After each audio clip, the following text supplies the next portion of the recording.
How you see this victory, कैसी जीत थी ये?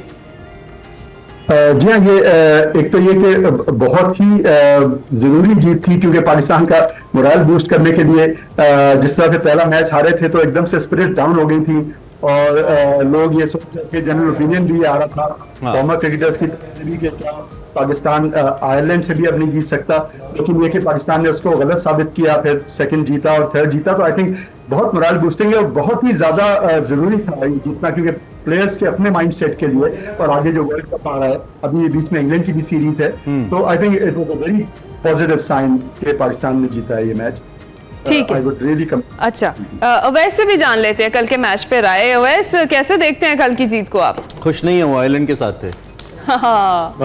आयरलैंड के साथ था, लेकिन कल लगा नहीं पाकिस्तान टीम खेल रही है सीरियसली जो अब तक इस टूर्नामेंट में देखा। यार ये बड़ी ज्यादती करते हैं आप वैसे, सॉरी टू कट यू। जिस दिन अच्छा खेलती है टीम आप कहते हैं लगता नहीं है पाकिस्तानी टीम खेल रही है। आपको ट्रस्ट नहीं अपने प्लेयर्स के ऊपर? नहीं, इमरान में देखते हैं पाकिस्तान टीम ऑब्वियसली सबसे ज्यादा खुशी हमें थी, लेकिन इस सेंस में कह रहा हूँ कि जब स्ट्राइक रेट की बात आती है तो बहुत ही कम आप पाकिस्तान टीम को स्ट्राइक रेट चेस करते हुए इतने स्ट्राइक रेट से आपने कभी देखा है, क्योंकि पाकिस्तान टीम पे मैंने कहा ना प्रेशर सिचुएशन तो थी, चाहे हम पहला मैच जीते, लेकिन आपको आयरलैंड को तो अप्रिशिएट करना पड़ेगा, बड़ा अच्छी क्रिकेट उन्होंने खेली है उनके प्लेयर्स ने। लेकिन कल के मैच की बात करूं तो बहुत से क्वेश्चन मार्क्स, चाहे वो बाबर आजम की स्ट्राइक रेट को लेके हो, चाहे रिजवान की अपना बैटिंग को लेके हो, फिर उसके बाद 300 plus strike rate, Azam Khan भी कल आपको नजर आए, तो स्ट्राइक रेट वाला मामला तो कल बड़ा डिफरेंट कैटेगरी में आपको नजर आया था। लेकिन थोड़ा सा फिर मैं उसी चीज पे आना चाहूंगा कि जब मैंने कल भी शायद आपसे बात की थी कि अगर मैं बात करूं प्लेयर्स कैटेगरी की बात करूं, किस पोजीशन पे किस प्लेयर को आपने खिलाना है, बहुत सी इस वक्त अप्रिसिएशन भी हो रही है, जहां पर दूसरी तरफ पे अगर बात करें तो उस्मान खान की फिर बार बार बात हो रही है कि यार अगर आप उसको लेके गए हुए हो, आपने उसको ट्रस्ट दिखाया हुआ, तो यार उसको आपने आखिर कब खिलाना है, उसको एक ट्रस्ट वर्दीनेस उसकी रीगेन करने के लिए, फॉर्म रीगेन करने के लिए। इंग्लैंड के अंदर, और वो भी इंग्लैंड सीरीज आसान नहीं होगी, उनकी पूरी की पूरी टीम इस वक्त वहां पर मौजूद है। 9 तारीख को एक अच्छी बात है कि गैरी कर्स्टन भी आपको ज्वाइन कर चुके होंगे पाकिस्तान टीम को, तो एक अच्छा आपका जो वो एक कॉम्बिनेशन आपको नजर आएगा इंग्लैंड के खिलाफ। लेकिन कल जिस तरीके से पाकिस्तान टीम खेली है, खास करके आपका बैटिंग ऑर्डर जब क्लिक हुआ है, एक बहुत अच्छा लगा कि पाकिस्तान के अंदर वो जो हम बात करते हैं डेप्थ आपके पास है मौजूद।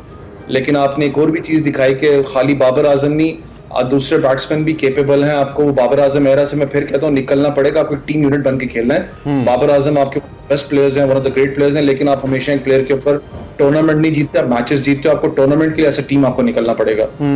अच्छा, बॉलिंग के हवाले से रिशाद भाई आपका कमेंट मुझे चाहिए।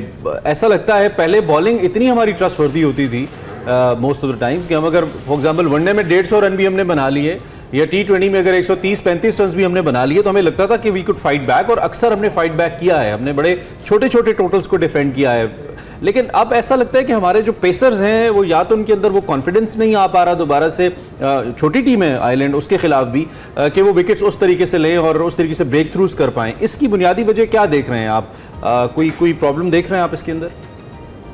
जी हाँ, देखिए ये जो मैंने नोटिस किया था वो ये कि शाहीन शाह अफरीदी पे अगर आ जाए, पहले तो ओपनिंग स्पेल्स वो अच्छे कर रहे हैं, लेकिन वो डेथ ओवर्स में उनसे बॉलिंग उस तरह से नहीं हो रही, बहुत रन कंसीड कर रहे हैं वो, और डेफिनेटली वो लगता है ऐसा कि इस शॉर्ट ऑफ स्टेमिना में भी, और मे भी कोई इंजरी, कोई निगल उनको बॉदर कर रहा है, क्योंकि वो डेथ ओवर्स में बहुत अच्छे बॉलर थे और इस वक्त उनकी कंसिस्टेंटली वो यानी अब 30-40 रन दे रहे हैं डेथ ओवर्स में, which is a big concern for Pakistan. दूसरे कि मोहम्मद आमिर का मैं कहूंगा कि अभी तक तो कोई इंप्रेसिव कमबैक नहीं है मोहम्मद आमिर का।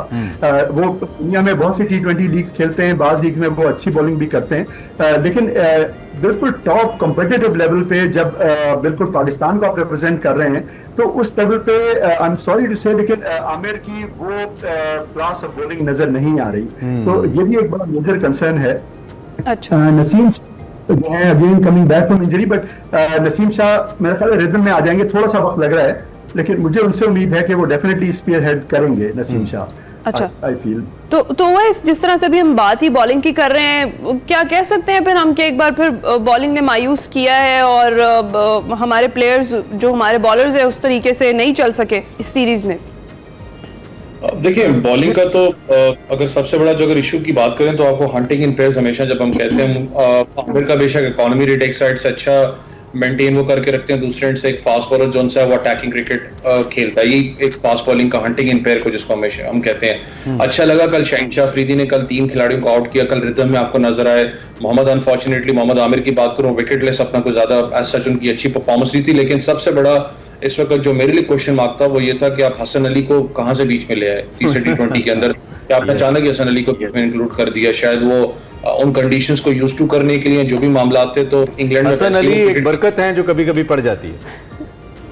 वो मैं कल भी इमरान भाई लिटरली सोच रहा था कि जब वर्ल्ड कप करीब आता है तो दो नाम शायद लोग मुझसे इख्तलाफात भी इस पे करें, हसन अली और राना फहीम अशरफ कहां से बीच में आ जाते हैं समझ ही नहीं आती इस चीज क्योंकि भाई आखिर होता क्या, कहां से वो बीच में आ जाते हैं। लेकिन चले जो भी मामला हैं, पाकिस्तान बॉलिंग की अगर बात करो तो सबसे बड़ा एक इशू इस वक्त, फिर मैं इस चीज को दोहराऊंगा कि आपका वर्ल्ड कप से पहले स्क्वाड चेंज होगा। पाकिस्तान बॉलिंग की अगर बात करें तो अगर दूसरी टीम्स को कंपेयर करूं, इंडिया 4 स्पिनर्स के साथ जा रहा है क्योंकि यूएस कंडीशंस के अंदर जो अब तक खबरें कि वहां पर स्पिनिंग ट्रैक होंगे। अगर मैं पाकिस्तान बॉलिंग की लाइनअप की बात करूं तो आपके पास इस वक्त कौन सा प्लेइंग 11 के अंदर स्पेशलिस्ट स्पिनर आपने खिलाया? इब्रार को आप बाहर बिठा के रखा हुआ है, आपने उसको अभी तक यूज नहीं किया। अगर बात मैं करूं शादाब खान की मात की, वो आपके पास ऑलराउंडर्स की हैसियत से खेलते हैं। एक top performer wicket taker Usama Mir PSL का, आपने उसको ड्रॉप किया, किस पेस पे ड्रॉप किया समझ में नहीं आती। आमिर जमाल की बात करूं, बात होती है कि जी वो रन्स लीक करता है, 9-10 रन्स पर ओवर जाता है, लेकिन वो जो बैटिंग में क्वेश्चन देता है वो आपको एक एज पॉइंट मिलता है। आपकी अटैक बॉलिंग के अंदर कोई मसला नहीं, आपके डेप्थ के अंदर आपकी जो मिड ऑर्डर्स है उसमें भी कोई इतना इशू नहीं। आपका सारा का सारा मसला जो शादी बता रहे थे आपका डेप्थ ओवर्स के अंदर, आपके पास डेप्थ ओवर का बॉलर ही मौजूद नहीं है पाकिस्तान टीम में। हारिस रऊफ को आपने साथ कैरी किया हुआ, हारिस रऊफ को तक आप कैरी कर रहे हो, लेकिन आपने अभी तक हारिस रऊफ को यूज नहीं किया उस लेवल पे कि अगर वापस आप उनको लेके आना चाह रहे हैं। मैं इसलिए बातें सारी कर रहा हूं कि अच्छा, ये जो स्पिनर्स की आप बात कर रहे थे मैं भूल जाऊंगा, इमाद कल फिर अपना कोटा उन्होंने पूरा नहीं किया।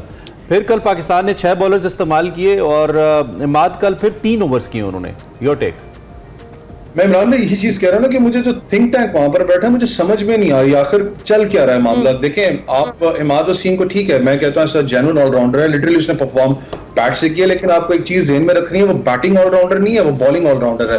बॉलिंग उसका मेन शोबा है। आप अगर अपने प्राइम बॉलर को अगर आप पूरा कोटा नहीं करने दे रहे तो मुझे समझ में नहीं आ रही आखिर हो क्या रहा है वहां पर, क्या मामला चल रहे हैं। दूसरा पाकिस्तान टीम की बात करें, ठीक है आपने मैच जीता, बहुत अच्छी बात है, सबसे ज्यादा खुशी हमें होती है आप जीतो, लेकिन ये जो बैटिंग पोजीशंस हैं या आपने कहां पर किस प्लेयर को किस पोजीशन पे यूटिलाइज करना है वो बड़ा इंपॉर्टेंट है वर्ल्ड कप से पहले, क्योंकि आपकी टीम बहुत तगड़ी है। ऑन द पेपर्स की बात करो, नाम आपके पास बहुत से लड़के मौजूद हैं, लेकिन अभी तक आपको ये समझ में नहीं आ रही कि यार किस प्लेयर को किस बैटिंग ऑर्डर पे हमने खिलाना है। आप शफल जितना कर रहे हो उतना आप जाके, अल्लाह ना करे, इंग्लैंड सीरीज सबसे टफ सीरीज है, इंग्लिश कंडीशंस में उनके पूरे प्लेयर्स वहां पर मौजूद है, वहां पर आपकी स्ट्रेंथ का पता लगेगा कौन सा लड़का कितने पानी में है वहां पर। मैं इसलिए बार बार आपको कह रहा हूं कि मुझे अभी भी फील होता है कि आपका स्क्वाड लिटरली चेंज होगा वर्ल्ड कप से पहले। अच्छा रिशाद महमूद साहब, क्या आपको भी लगता है जिस तरह से अभी ओवैस ये कह रहे हैं कि वर्ल्ड कप से पहले स्क्वाड चेंज करना होगा, कितना जरूरी है स्क्वाड को चेंज करना वर्ल्ड कप से पहले? और जिस तरह से अभी हमने देखा मोहम्मद रिजवान की भी अगर बात करें तो उनका फॉर्म में आना कैसा था और आगे वर्ल्ड कप के लिए कितना फ्रूटफुल होगा? जी हाँ, ये बिल्कुल आई थिंक की पॉइंट बिल्कुल वैसे है कि ये जिस तरह के हसन अली जो हैं वो बिल्कुल आउट ऑफ फॉर्म है, उनकी डोमेस्टिक क्रिकेट में भी कोई खास कारकर्दगी नहीं है, तो उनको अचानक इंडक्ट करना बल्कि मेरा ख्याल था कि ये बेस्ट अपॉर्चुनिटी थी कि इन ट्विन टूर्स पे आयरलैंड और इंग्लैंड पे हमारा वर्ल्ड कप स्क्वाड पूरी तरह टेस्ट होता, तो वो एक न्यूक्लियस फॉर्म होता और वो सारे प्लेयर जो हैं उनको एक्सपोजर मिलता, तो उसमें डेफिनेटली 1-2 चेंजेस की जरूरत है।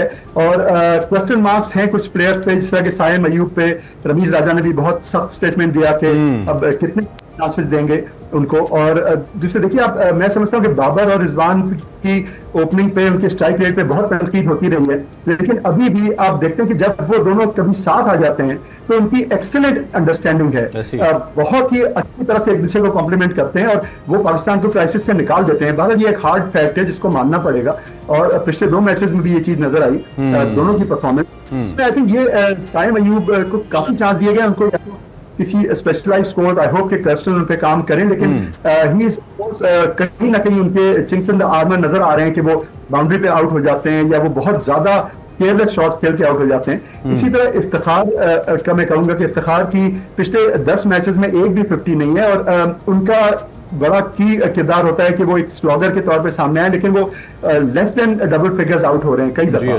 तो ये देखनी पड़ेगी पाकिस्तान को कि जब जरूरत होगी पाकिस्तान को स्लॉगिंग करने की बाद में, तो क्या वो प्लेयर्स क्लिक कर रहे हैं। तो ये सारी एक जेल होने की जरूरत है स्क्वाड को बहुत ज्यादा।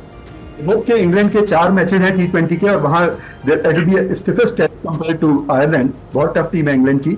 तो मैं समझता हूं कि वहां पे और ज्यादा चीजें ये वही ना, हम कॉम्बिनेशंस क्या ट्राई करें कि हम पहला मैच हार के प्रेशर में आ जाते हैं, हमें जीतने के लाले पड़ जाते हैं कि भाई कॉम्बिनेशंस बाद में ट्राई करेंगे, सीरीज जीतो, कहीं पीछे शोर मच जाएगा, ये क्या हो गया, हमने तो पहला मैच ही हार दिया। तो कॉम्बिनेशंस हम क्या ही ट्राई करें ऐसी सीरीज। आयरलैंड का आपने जिक्र किया। अच्छा, एक तो कर्स्टन का आपने बताया, तो खबर ये जी कि 19 मई को गैरी कर्स्टन पाकिस्तानी स्क्वाड को ज्वाइन करने जा रहे हैं। साइमन हेलमेट फील्डिंग कोच हैं और डेविड रेड बतौर मेंटल परफॉर्मेंस कोच मुंतखब हुए हैं। डेविड रेड हैं या डेविड रीड हैं, अवैस वुड कंफर्म, क्योंकि कोचिंग इनका डिपार्टमेंट है। अच्छा, इसके साथ अवैस मैं प्लेइंग कंडीशंस या प्लेइंग एटमॉस्फेयर के हवाले से पूछना चाहूँगा। मुझे बड़ा दिलचस्प लग रहा था, मुझे ऐसे लग रहा था कि तमाशाई, वो हमारे गांव देहातों में मैच होते हैं ना, अक्सर बाउंड्री के अंदर भी तमाशाई बैठे होते हैं और वही कैच कर रहे होते हैं। इन स्टेडियम्स को या इन प्लेइंग प्लेसेस को देख के भी आयरलैंड में ऐसा लग रहा था। ओवरऑल क्राउड रिस्पॉन्स इस सीरीज का, प्लेइंग क्रिकेट इन आयरलैंड, एक नई क्रिकेटिंग नेशन है, कैसा था? आपका क्या टेक है इसके ऊपर?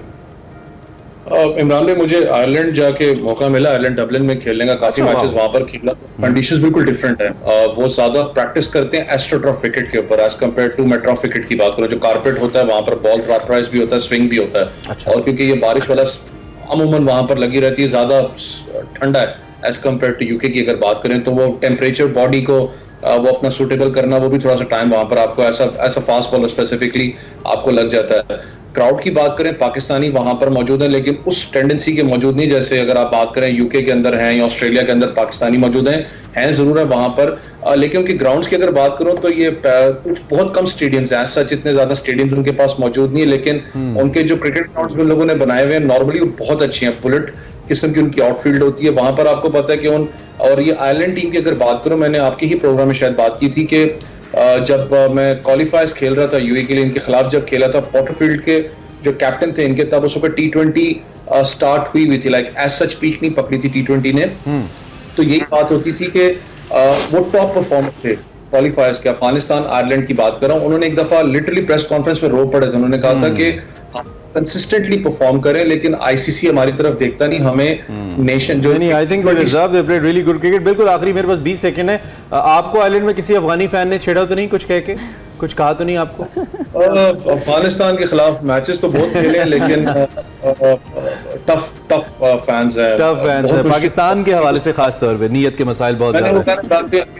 किसी भी कंट्री की तरफ से खेल रहे हो, आई डोंट नो कोई इशू क्या है हमारे साथ, लेकिन क्रिकेटर्स की बात करूं, हीट ऑफ द मोमेंट होती है, उसके बाद बिल्कुल नॉर्मल हो जाते हैं, लेकिन फैंस वाला जो मामला है, पाकिस्तान क्रिकेट बोर्ड को इसके ऊपर सोचना पड़ेगा। भाई चार्जर में भी कुर्सियां उठा लेते हैं भाई। ठीक है अवैस, टाइम हमारा खत्म हो गया इनफैक्ट सेगमेंट का। रिशाद भाई, सीनियर तज्जियाकार Awais, thank you very much, आप दोनों का बहुत शुक्रिया। जब भी हम मदू करते हैं आप तशरीफ लाते हैं, खुशी हमें जीत की है जी, जीत जाती है टीम तो फिर हमें नकाइस भूल जाते हैं, लेकिन हम कोशिश करते हैं कि कंस्ट्रक्टिव क्रिटिसिज्म करते रहें और डिस्कशन करते रहें ताकि टीम में बेहतरी आए, because after all we love cricket.